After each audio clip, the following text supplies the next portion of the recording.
On this episode of the John 1911 podcast, my first NFA item. AA-12s are full auto? Does GRS deliver? And will Freeze put gravel in my junk? Okay, good morning, everybody. This is Marky and Freeze, and this is episode 142 of the John 1911 podcast. Freeze, you sound like you had a rough night. You doing okay? Yeah, I'm fine. It was just a long, hard night. You know how it is. Yeah. Not anymore, but I used to. Maybe you don't know how it is. Nope, not anymore.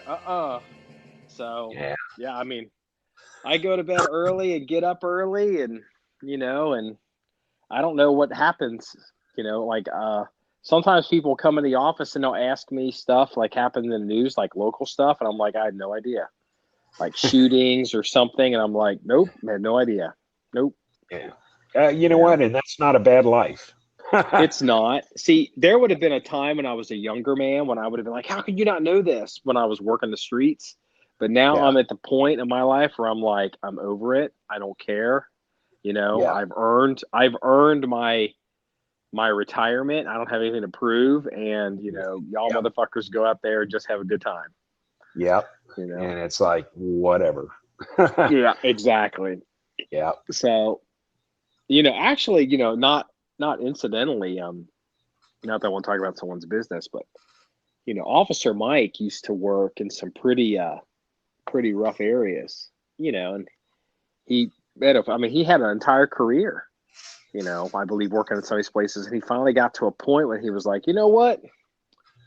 I'm going to go work at a place where, the biggest problem is, a raccoon got in someone's garbage.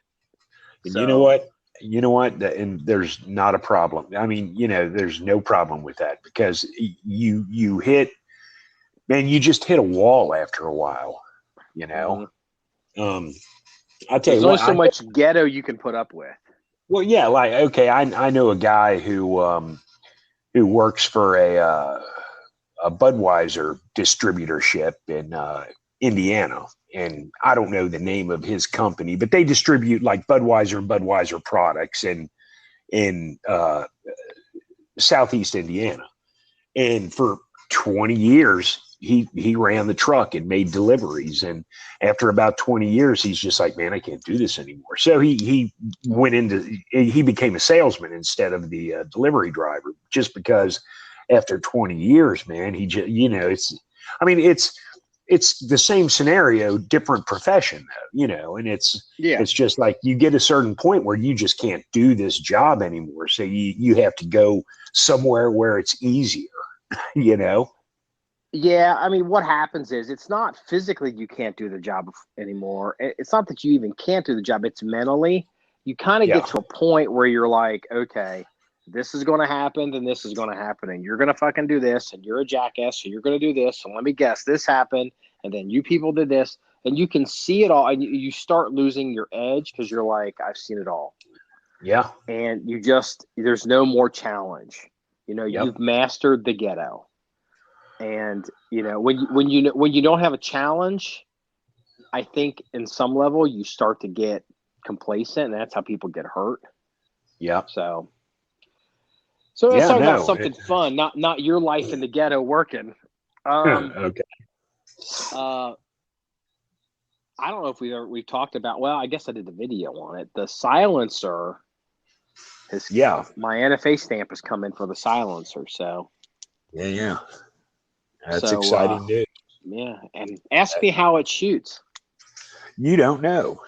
Exactly. Because apparently the silencer that I ordered from Silencerco, I think it's Silencerco. I get Silencerco and Silencer Shop confused. Apparently it did not come with a... I think it's Silencerco, but... Yeah, manufactured by Silencerco, but it didn't come with inserts for barrel for the thread for the gun. So I had to order a part, and since it's a holiday, hopefully it shows up today. They shipped it. Silencer Shop shipped the part, and hopefully they're saying it should hit our mail drop today. They're saying it's in the city, so it'll be today or tomorrow, Yeah. but no big deal. Yeah, they're saying it's here, but they haven't shown it as delivered. So, I mean, hopefully we'll get to shoot it. I might run out and shoot it today, depending on, Depending on the whatever time. Yeah, there's just been so much going on. Dude, you haven't seen this yet, and I don't know if anybody will know. People will notice. I screwed up bad. This morning, 7 a.m. Bad. And I expect we may see a record number of unsubscribes from our newsletter. Why is that? Well, it's been so crazy busy. I've been super busy. Yeah. And we're finally back to normal here at the office this morning. And the newsletter goes out Tuesday mornings and Saturday mornings, 7 a.m. And so we had a newsletter go out on Saturday, which sends everything out from post Tuesday to Saturday, 7 a.m. And then, the Saturday newsletter, after everything I post after Saturday, goes out at 7 a.m. on Tuesday. Well, the only thing I posted is the story about the cow shit on the range. Yeah. So, I don't know how many thousand. I mean, is it 12,000 people are going to get a newsletter this morning, basically with nothing in it with really guns, but just pictures of cow shit. And I'm just like, well, fuck. I don't know. I mean, look, we always get unsubscribes. I mean, that's just part of it. I don't necessarily know if it'll be that bad. I know but I noticed it. I'm like, really? Because I actually, like, this morning I saw an email come in. I'm like it came into my email, and I'm like, newsletter. Oh shit! I was like, honestly, I got the ding this morning that the newsletter went out, but I didn't even open it up. It was just so crazy this morning, so I have to go in there and open it. Well, or maybe not now. Oh, you dick. So hold on. I mean, it's whatever. And no one cares. I noticed. I noticed the little things. No one's going to notice that. So I was like, really? You gotta be kidding me. What else was there I wanted to tell you about? Oh, I wanted to tell you this. Do you remember? Okay. Do you know it's a video game gun, so you might know it better than me. Do you remember a shotgun called the AA-12?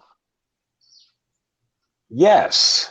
You remember the company that was either making them or bringing them in, or I wasn't even sure or maybe it was a company that was carrying them. They had reached out to us wanting to do some stuff. Of course, like most people, they're like, whatever. Yeah. Well, apparently, the reason I bring that up is because the only thing they really carried, I was like, well, I wouldn't mind checking out that AA-12. I don't really need to see your crazy pistol AR. So, like everybody else has. It's a weird shotgun. That's the one that's got like a drum on it or something like that. I think so. I think it was designed as a fully automatic shotgun initially in the 70s. To be like a potential replacement for a U.S. Army service rifle. Yeah, it was supposed to be like a military / police fully automatic shotgun that I don't know. They claimed it in fully auto. Of course, it had like a couple hundred rounds per minute rate of fire or some shit like that. I'd have to look it up to get the stats on it. I don't remember off the top of my head, but. It's a funky design, and honestly, I don't really know enough about. I mean, I remember it. I don't know enough about it to know if it's even really that reliable. Well, the company that I had asked the company about it. Here's the thing. This is one of those guns that's it's like a gotcha gun. It's one of those like gatekeeper guns. It used to be that if you were in the industry, you would know about this gun. But if you were an average gun person, you never saw this fucking thing because this is vaporware. You know, it's a theory. It's like, well, yeah, there's one out there somewhere, kind of like there's the one, you know, the G11 HK, you know, caseless ammo rifle, you know. And so anyway, but if the video games, the video game guys go out and find all these obscure guns and put them in the video games, so the kids now know, they all know what this AA-12 is. The reason we never got the AA-12 possibly was because apparently the ATF has ruled that they're not going to allow them to be sold because they're too easily convertible to full automatic. Really? They issued some kind of letter. I saw it on the internet, and I don't know if it's they have to. I don't know if the program's dead or if they're like, you got to redesign this trigger pack, or I'm not, or how I don't even know how the whole gun functions. I didn't even really read the letter. I just was a summary of, yeah, this isn't going to pass muster on the Hughes 68 and Hughes, because it's too easily convertible. And they're like, y'all going to have to change it. And I've even heard, again, it's internet rumor, that the ones that are out there, they may be going around getting them. Wow. Okay. Well, that sucks if you have one. It sucks if you have one. Well, you know what that's like, you know. I the do. ATF stuff comes in, and then ATF changes their mind, and stuff goes back out. Oh yeah, I mean, I've had the ATF show up for parts kits. Yeah. I mean, you know, because you know, when they brought them in, the ATF said this is how you have to cut them up, and they did, and they sold them, and then they changed their mind on the way it was cut up for whatever reason, and who knows the real reason on the backstory. And then they pull the records of, you know, okay, who'd you sell these to? And then they start going door to door. And I've had trunnions confiscated off of parts kits in the past. Now, this is back in like the early 2000s. I mean, it's been years ago, but it happens, you know. I mean, it does. And you know, and does it piss you off? Well, sure it does. And you know, anytime I pay money for something and the ATF comes in and says, "Hey, we need to take a couple of your parts," yeah, it pisses you off. But you know, it's all part of the game too. You can't lose sleep over it, because you know it sucks, but it is what it is. You know. Yeah, it's. I just thought it was interesting, and it was such a.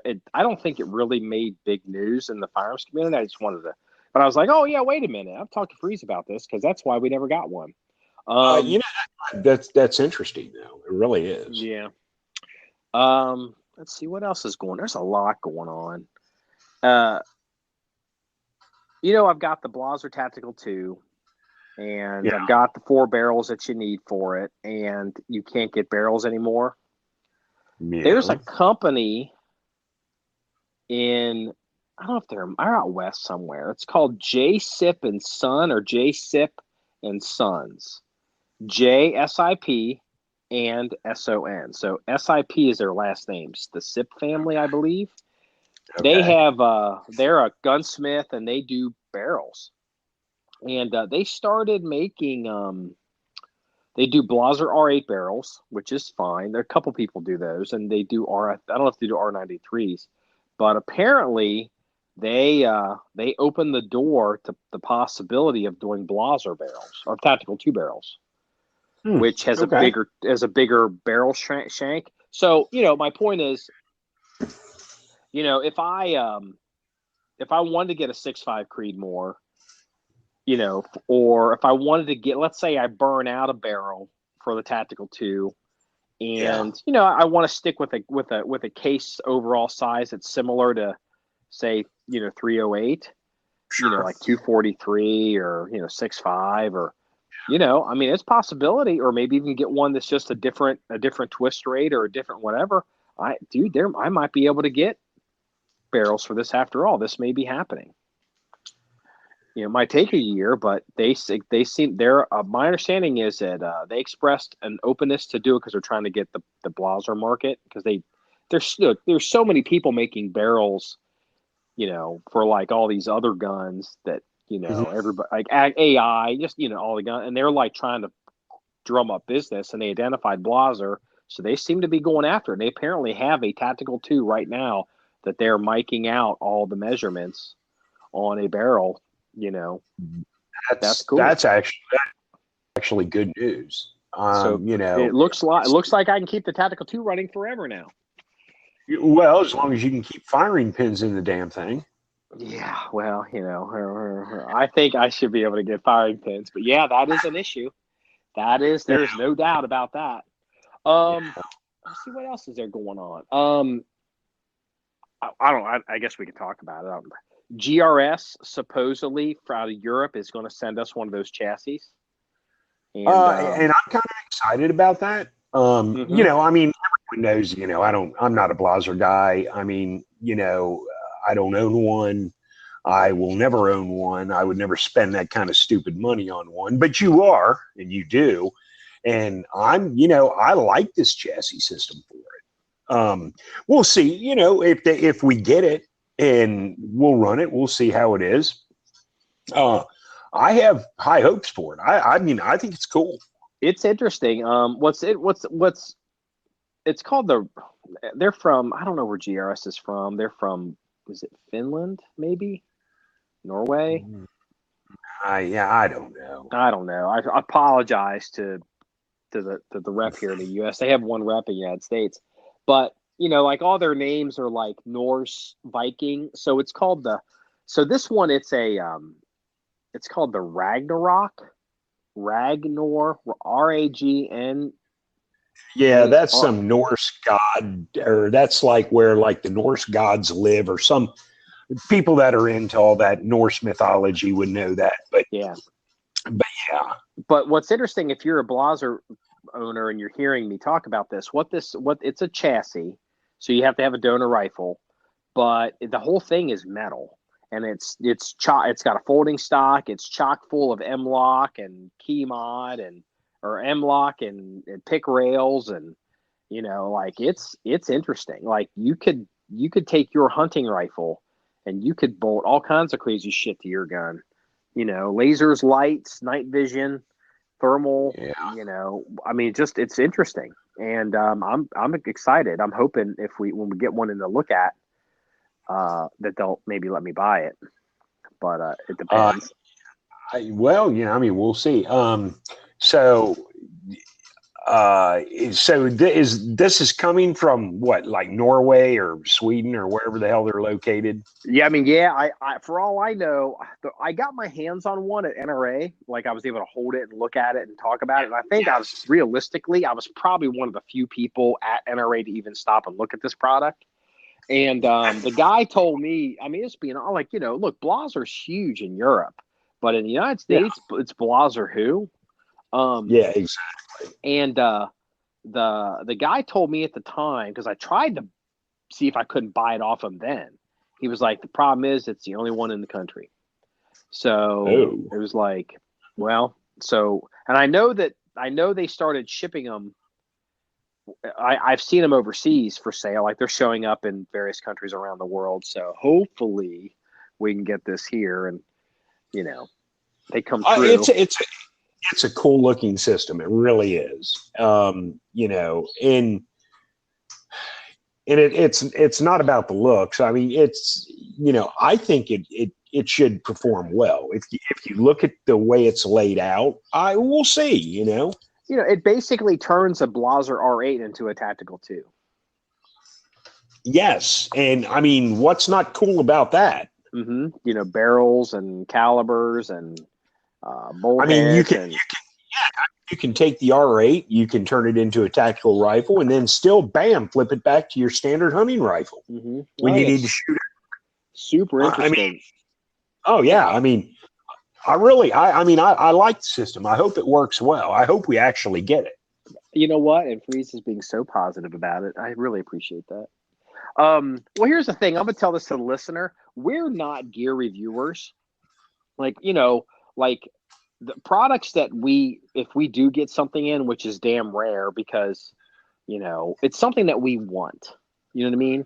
Like if SHOT Show and all this stuff comes out, that's like, yeah, whatever, yawn. I mean, if we want your shit, we'll buy your shit. I hate to say it like that, but and so now I'm in a position where I'm like, hey, GRS, would you like to send one of them stocks over? You know, I'm not normally the one asking. I'm normally the one refusing. So Yeah, it's but not being gear reviewers, you also have to bear in mind this is not something you can go down to your local Cabela's and buy. yeah. But this is also something that if you could go down to the local Cabela's and buy it, you would. I would. This is kind of one of the, and if you went to Cabela's and bought it on your own, you would do videos on it, you would write articles on it, and you in effect would do a gear review on it, but not because it's a gear review. People have to understand there's a difference between Joe Blow sending us, widget A to review on our website to help them promote their product, and us buying something and doing a review on it because this is something we want, we bought, and we're going to use. I mean, we're our review, our business model isn't gear reviews for money or anything like that. Like, I mean, GRS isn't giving us any money for this. I mean, they're going to get money from me. Speaking of which, because this came up while I was traveling, I don't want to say who they are. I probably can't even remember, but we were approached by a company in the Middle East that makes body armor. And they were like, hey, can you do some articles or post about our products? Are those the people that I basically blew off? Yes. Yeah. Sorry about that. That's okay. And it was like, well, it's like, all right, well, body armor. It's like, well, okay. Well, I was like, well, okay, well, I'll tell you what, because I was like, here's what we'll do. Send us some body armor and cover the cost of ammo. Yeah, cover the cost of ammo and some of our video production time. And we'll shoot your armor. We'll take it to the range. We'll shoot the hell out of this stuff, make content for it and whatever. And they were like, well, we were just hoping maybe you would just post some pictures on your stuff. And I'm like, first of all, I'm like, no, I'm not gonna just like post pictures of some random shit that you want me to do, even if she's like, we'll pay. And I'm like, yeah, you're not going to pay me to post shit on our social media. And the second point I made to her, I said, in the United States, nobody's going to buy off-brand body armor unless they see somebody that they respect and trust knock the hell out of it to see if it actually stops bullets. Exactly. And I was just so shocked that she was so dense. It's like, yeah, lady, I'm not going to put body armor on our goddamn website unless I know it actually works and get somebody killed. You smoking crack, woman. No shit. I mean, first off, why would we want to promote body armor anyway? And if we did, it would be something that we're familiar with. Mm-hmm. That would, we know is not, look. I'm not going to put Habib's body armor on there and throw pictures of it up if I've never actually seen it in person, dealt with it, and know its capabilities. I mean, that's crazy. Yeah, but, her fallback was, yeah, but we'll pay you. I'm like, yeah, I don't care. And you know what? There's probably a bunch of sites out there that would be like, okay, pay us money and we'll post pictures. I mean, because they're in it for the cash. There's probably sites that would do that. We won't. But if and that's why I kind of blew them off in the beginning. But hey, if they want to send us body armor, we'll shoot the shit out of it, see if it actually works. But you know what? That's a double-edged sword, because if the shit don't work, we're going to tell everyone it doesn't work. Well, yeah, and that kind of put me in the other position as well. It's like, okay, well, wait a minute. Let's say they agree to this and they cover the cost, and they even cover like video production time, which we've never charged anybody for that. But it's like they do that, and then like we blow holes in this shit. It's like, do they have the right to refuse? Do we have to say, hey, we're not going to publish it? And do I waste, like, let's say we spend 10 hours sticking with this between setting up, shooting, videoing, editing, and publishing. And then it's like, or, video and editing. And then basically like, well, I got 10, 15 hours of this project, and now we're not going to publish it. It's like, that's a waste of time. Well, but I've got an answer for that. See, and this is why we don't review gear, because if they pay us and they don't like the results and they say don't publish it, okay, we've been paid for our time. Yeah, and that was giving them the, don't shit on them publicly, but give them the right of refusal on it. But, part of it was like, well, a lot of times if it's a widget or a product that I don't care about, it's like, I'm not going to spend a bunch of time fiddling or shooting or messing with a product I don't care about. But here's the thing, body armor is like, well, I can shoot the guns that I want to shoot anyway at the body armor. It's not like I have to shoot a gun I don't like. It's like, well, I can shoot, hell, we'll set up the, we'll take it to a failure test. We'll get out the Blasers and we'll start at 223, 308, 243, 300 Win Mag, and 338 Lapua, and see which one blows a hole in it. It's like, but yeah. I mean, yeah. And it makes me wonder, because I've never really had contact with a lot of this side of this industry. I've always been on like the law enforcement, like just straight up side. Like, all these websites that do all these reviews, it's like, I don't know, how the fuck does all this work? Like I heard, like Iraq veteran 8888.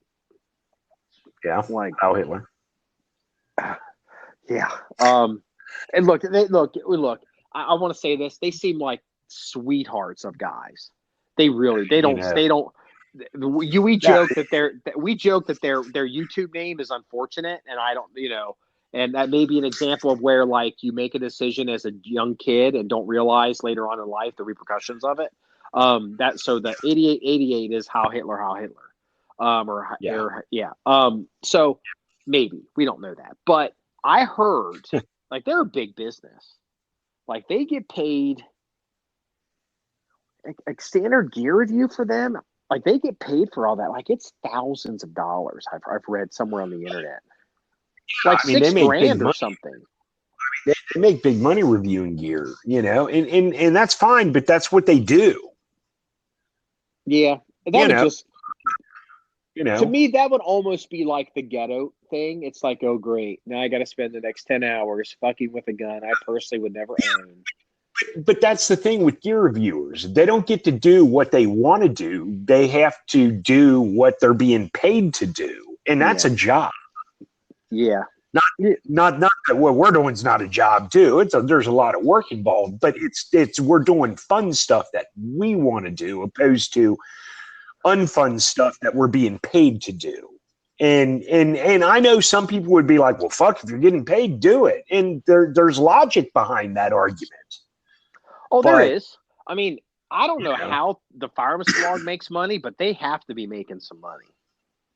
Oh, sure they are. They've got to be. They've got to be doing money, or they wouldn't be able to do it. Yeah. Yeah. But it's just like, I don't know if I can articulate it fully, but I'm just like, I don't know.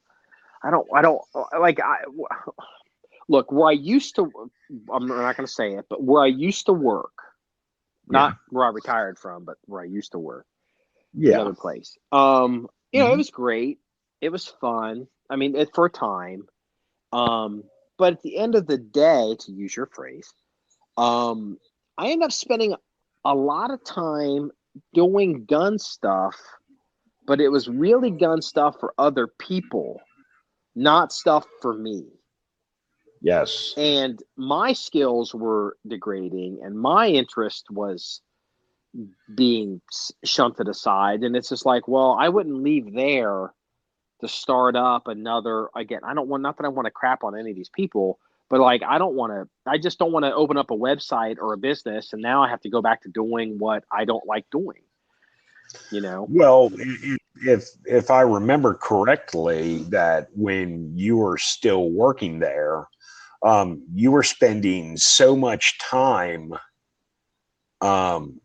doing shit for them. We'll just say for them, that, man, you weren't even shooting.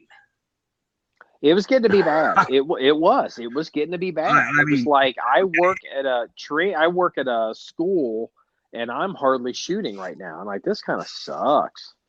It's like, you know, Yeah, I didn't get any kick or ego boost out of standing in front of a bunch of noobs who don't know shit and being like the big man in front of them, like, oh, I'm the expert, because it's like, well, fuck you. It's like, this sucks.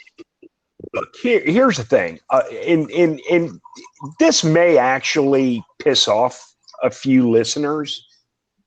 And I'm not saying this to piss anyone off. I'm not, but this is reality.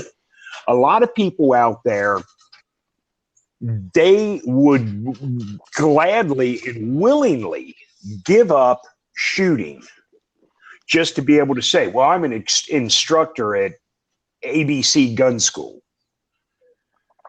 They will gladly give up basically running and gunning and doing what they enjoy doing just so they can hang that fucking moniker on their shoulder and brag about it. And you know damn good and well I'm telling the truth here. You're describing gun forums in just a different way. Because Pretty if much. you're on a gun forum and you have 10,000 posts and you're a regular, you get on there, oh, Needle Dick 47, he's the final word, enough said.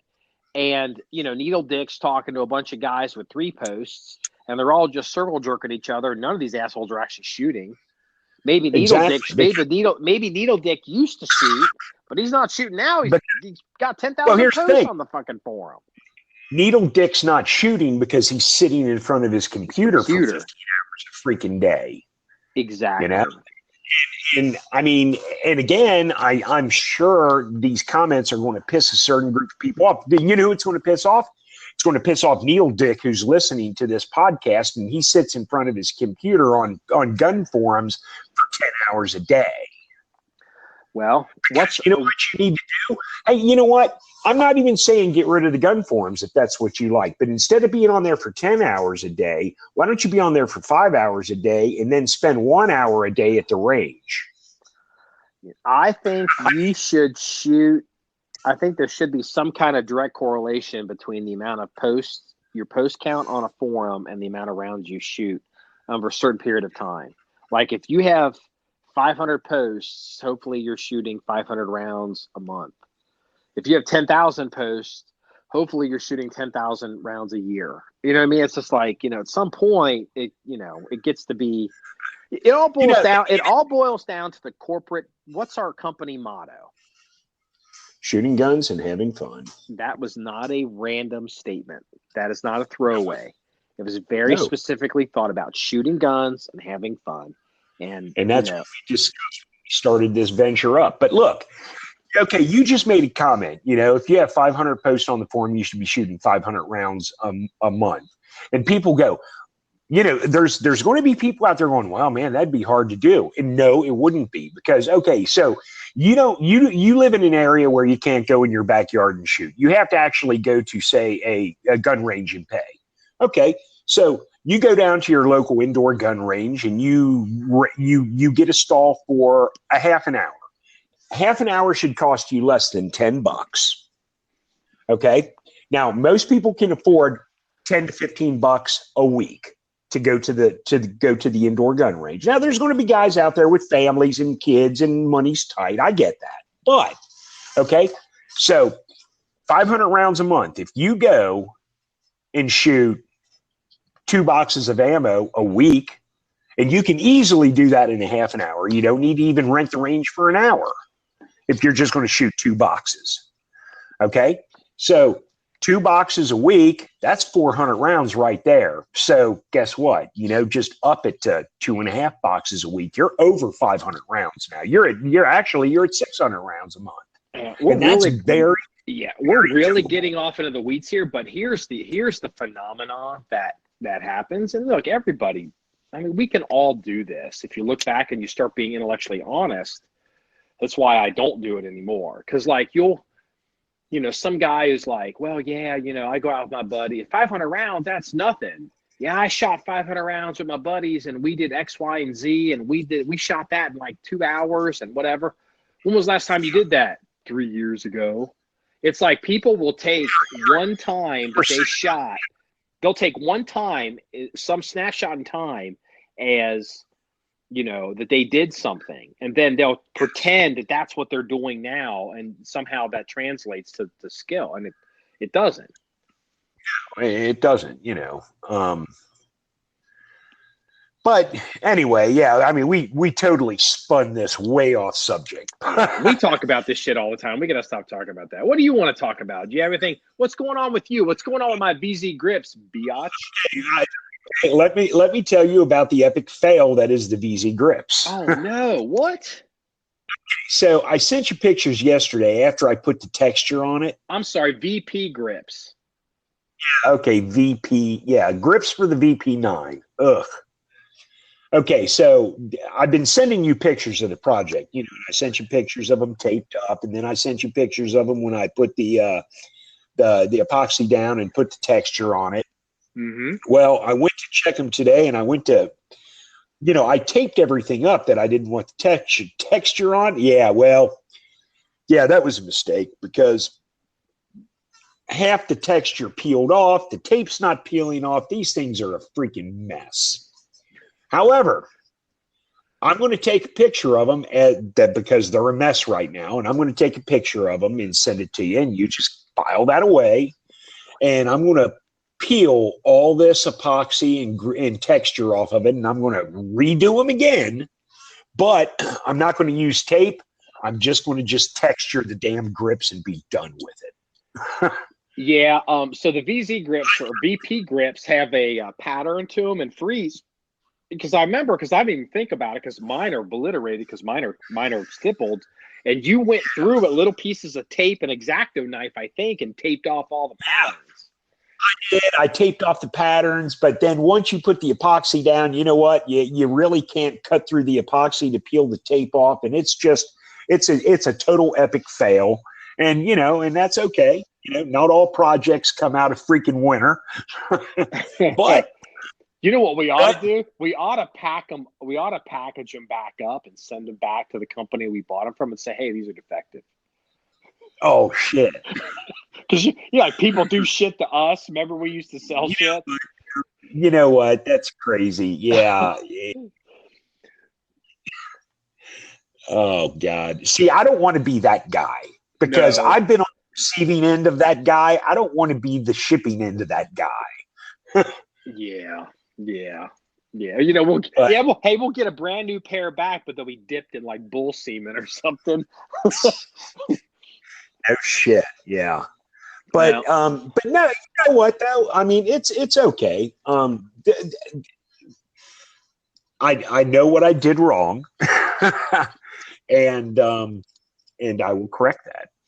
Okay. Now I just got to do a lot of peeling and chipping and scraping because I got to get all that old texture and epoxy off, which I'll be able to do. But you're not going to be running these grips this week. So let me ask you this though, but since so the areas where you have the epoxy and the pumice or whatever that stuff is it staying on that? Well, see, here's the problem. Yeah, I mean the epoxy where it's on the plastic itself is fine, but where I'm starting, where I'm trying to peel the tape off, what it's doing is because the epoxy's on top of the tape, when you go to peel it off, it's like lifting big chunks. Yeah. And it's like, yeah, that's no good. So well, but like if you the epoxy part with the media in it, like away from the tape, if you rub it with your fingers, does any of it come off?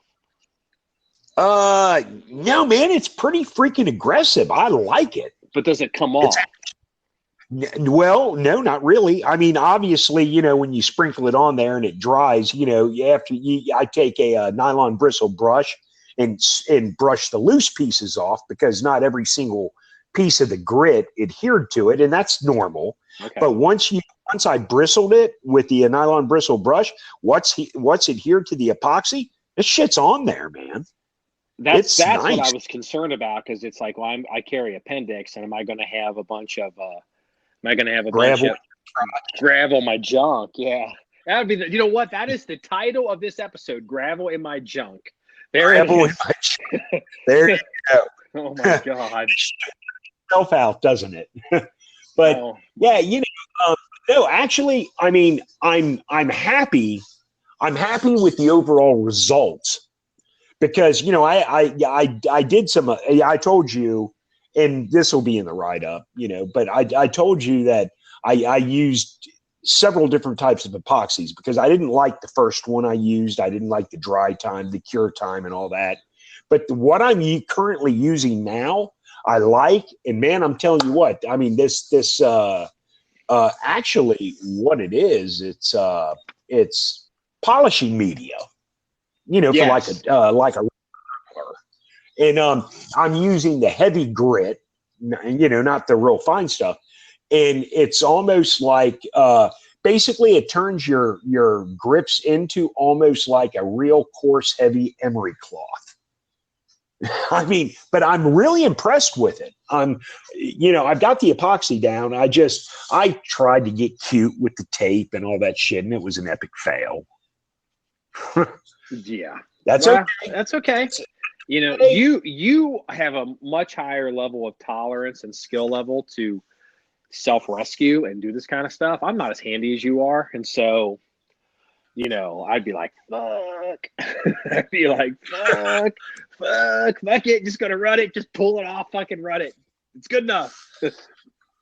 No, look, I'll get this together, and it'll be, it'll be better. But what I'll have to do is,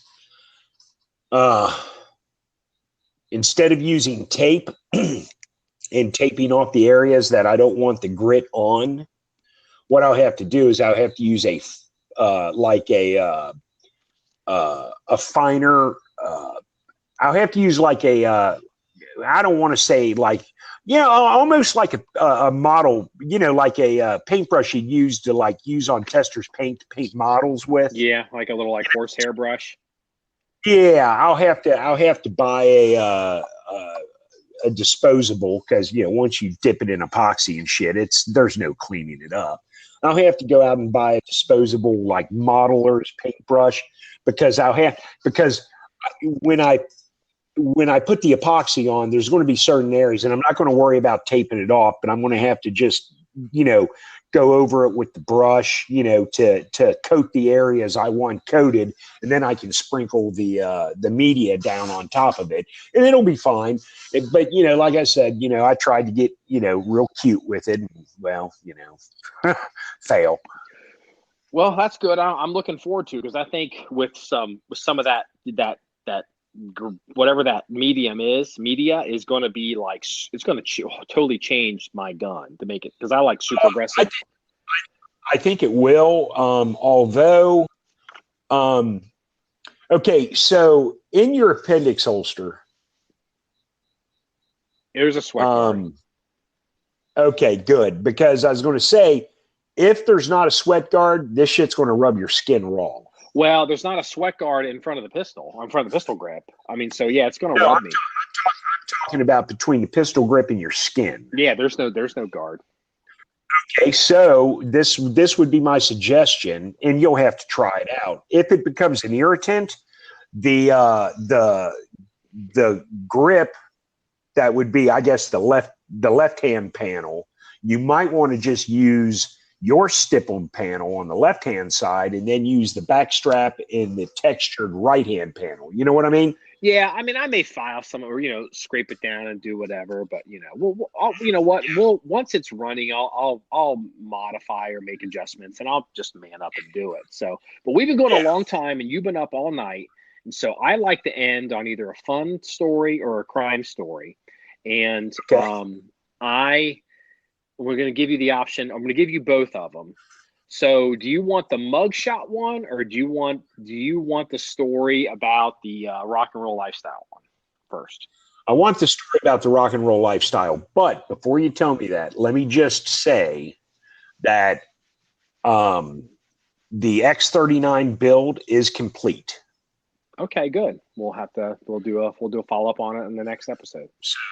We'll have to do a follow-up on the next episode. Maybe if we get time, either this week or early next week, maybe shoot some video of it. I purposely have not test fired it yet because I want to get it on video because if it doesn't run, I want it on video. Okay. Because, you know. So you want the rock and roll lifestyle one first. Yes, I want the rock and roll lifestyle. Do you know who the American Pie singer named Don McLean is? Don McLean, yeah. Don McLean. So there is a story out. American Pie singer Don McLean spending fortune on 25-year-old girlfriend. Really? Ooh, I am impressed. Go, Don. So apparently American Pie came out in 1971. Oh, so, Don McLean's probably 70 years old, if not older. So he's not a young guy. Paris Dillon, 25, is enjoying a fabulous lifestyle with her boyfriend, who is 48 years her senior, with the pair blowing $303,000 in holidays the past year. He's 73. Okay. Apparently he tours. Yeah, he does. He tours, and she tours with him. They hold on, let's see, what's the number here. Last year they went to 85 cities. Okay. And $7,300 a night in hotels.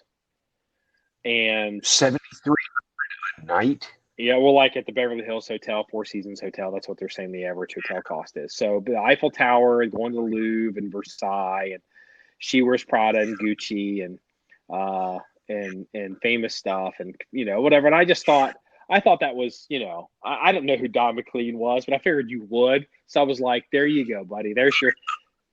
Now, let me give you the crime story. I love the crime story. I sent this to you last night just because of the mugshot. Because I know this is awesome. So here's the headline: Utah woman, 38, arrested after impersonating 21-year-old daughter during traffic stop. So with that, let me read that again. Utah woman, 38, arrested after impersonating 21-year-old daughter during traffic stop. With that headline is a built-in understanding that maybe the mom is good looking, or maybe the mom is young looking, or maybe the mom looks like her daughter. Like, there has to be, like, what could possibly go through her mind? Like, you know. Well, I mean, you know, she's 38, her daughter's 21, so she was young when she had her daughter. Mm-hmm. So now with the listener, Yeah. traffic stop. Yeah. When we publish this, go to the website, click the link in the comment section. I will have a photograph of this woman's mugshot who tried to impersonate her 21-year-old daughter, and that will be the punchline. I mean, if the cop who pulled her over bought that story, I don't know. He was probably smoking crack on duty, because if you your mugshot, it's like, yeah, right. You're 21. I don't think so, lady. Dude. Nobody's buying that story with this woman under red light at Conceptions. Look, yeah, isn't that the truth? Look, which is Reese's favorite strip club.